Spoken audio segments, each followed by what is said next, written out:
Penyanyi dangdut Inul Daratista membagikan kabar terkini mengenai kondisi suaminya, Adam Suseno, yang sempat dilarikan ke rumah sakit akibat pendarahan hebat.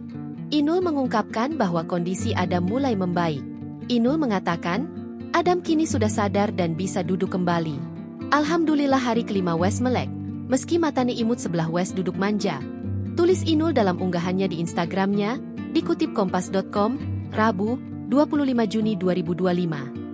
Meskipun sudah sadar dan bisa duduk, Adam belum dapat berjalan normal. Saat ini, ia mulai menjalani perawatan dengan terapi akupuntur.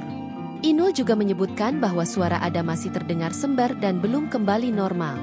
Meski begitu, ia tetap menyemangati sang suami agar tetap ceria.